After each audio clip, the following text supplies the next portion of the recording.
ये प्यारी सी स्टोरी दोस्तों एक भिखारी की है। हर दिन एक भिखारी दरवाजे के पास आकर भीख मांगता था और वह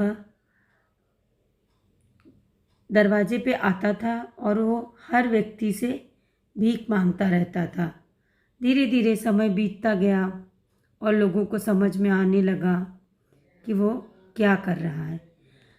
और घर का मालिक हमेशा घर के बाहर आते देखता था कि वो भीख मांगता है। एक बार घर आता था, भीख मांगता था और गालियाँ भी बकता था। भिखारी की कहानी थोड़ी सी अजीब थी। वो कहता, तू ही जिंदा क्यों है? पूरी दुनिया में ऐसे ही भीख मांगेगा? धरती पे बोझ क्यों बना हुआ है?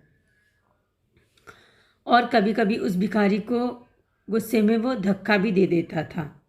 घर का मालिक जो था वो बहुत ही थोड़ा सा अजीब टाइप का इंसान था। कुछ भी हो जाने के बावजूद अधिकारियों के मुंह से सिर्फ यही निकलता था, भगवान तुम्हारे पापों को माफ़ करें। वो बहुत ही गुस्से वाला इंसान था। एक बार सेठ को धंधे में बड़ा नुकसान होने की खबर मिली। सेठ बहुत परेशान था। तभी उसके दरवाजे पर भिखारी आया। गुस्से में अपना आपा खोते देख सेठ ने उस भिखारी को पत्थर दे मारा। पत्थर लगने के कारण भिखारी का सर फूट गया और उसके सर से खून बहने लगा। फिर भी वह दर्द से कराहते हुए भिखारी ने इतना कहा कि भगवान तुम्हारे पापों को माफ़ करे। भिखारी ये कहकर वहाँ चला गया। सेठ सोच में पड़ गया कि भिखारी को पत्थर मारा, फिर भी ये इंसान मेरे लिए प्रार्थना क्यों कर रहा है। सेठ का गुस्सा शांत हुआ। सेठ का मन भी थोड़ा शांत हुआ। वो सोचने लगा कि हमको इस भिखारी का रहस्य पता करना चाहिए। सेठ ने भिखारी का पीछा करना शुरू कर दिया। भिखारी जहाँ जहाँ जाता सेठ उसके पास जाता था और उसको कोई खाने के लिए कुछ देता था, उसको कोई कुछ भी करता था तो वो सब सेठ उसको देखता रहता था। धीरे धीरे ये चीज़ होती रही। फिर भिखारी ने देखा कि सेठ हमारा पीछा कर रहा है। भिखारी को जाते देख सेठ उसका पीछा करता रहा। भिखारी के साथ चाहे जैसा भी कोई व्यवहार करता, भिखारी हमेशा उसको यही बोलता, भगवान तुम्हारे पापों को माफ़ करें। अब रात होने को आई थी। भिखारी अपने घर जाने के लिए लौट रहा था। घर पहुंच गया था, लेकिन सेठ भी उसका अभी तक पीछा कर रहा था। एक पुरानी टूटी खटिया पर एक बूढ़ी औरत लेटी हुई थी। काफ़ी कमज़ोर थी और बीमार सी लग रही थी। वह भिखारी की पत्नी ही थी। अपने पति को वापस आता देख वो खाट से खड़ी हो गई और उसका सत्कार करने लगी। पत्नी ने अपने पति की भीख वाले कटोरे में देखा तो सिर्फ एक आधी बासी रोटी पड़ी थी। उसे देखकर वह बोली, आज बस इतना ही? आपके सर से खून क्यों निकल रहा है? आपको किसने मारा? ये चोट आपको कैसे लगी? बूढ़ा भिखारी बोला, आज बस इतना ही मिला, हम दोनों मिलकर इसी में खा लेंगे। किसी ने कुछ दिया नहीं। सबने गालियाँ दी और एक नए पत्थर भी फेंकना चालू किया। इसीलिए मेरा सर फट गया। एक गहरी संजी ठंडी सांस लेकर बूढ़ा भिखारी फिर से बोला, यह मेरे ही पापों का फल है। तुम्हें याद है कुछ सालों पहले हम कितने अमीर थे? कुछ हमारे पास सब कुछ था, हमारे पास हर चीज़ ज़रूरत से ज़्यादा थी, लेकिन हम कभी किसी को कुछ दान नहीं किया करते थे। वो सोचने लगा कि भिखारी ने ऐसा क्यों बोला और उसने बुरे समय में उस अंधे भिखारी का साथ दिया।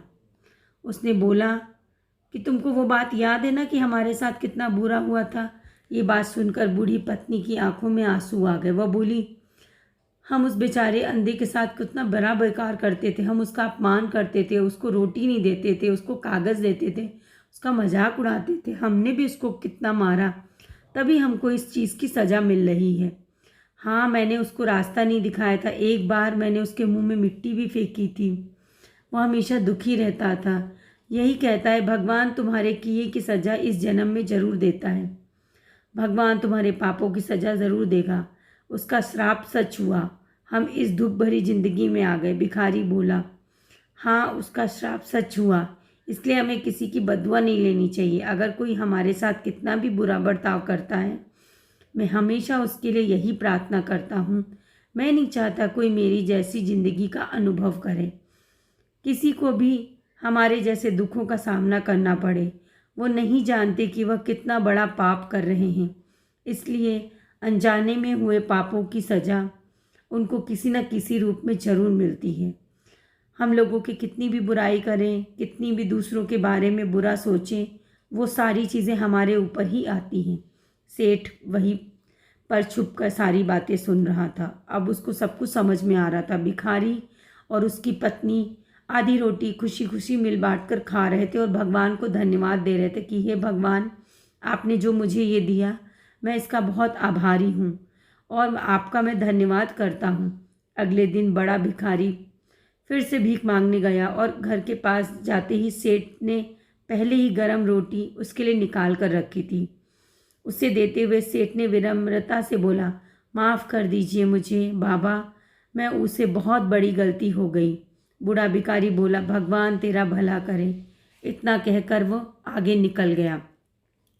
बूढ़ा भिखारी सब देखता रहा और उसने सोचा कि अरे ये क्यों मुझे बोल रहा है।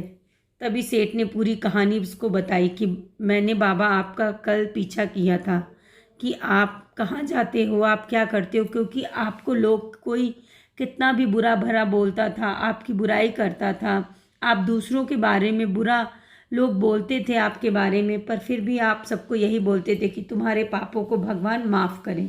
अब मुझे समझ में आ गया, आप मुझे माफ़ कर दो। ये कहकर वो बहुत ज़्यादा दुखी हुआ और उसको हाथ पैर जोड़ने लगा और बोलने लगा कि मैं माफ़ी के काबिल तो नहीं हूँ, पर आप मुझे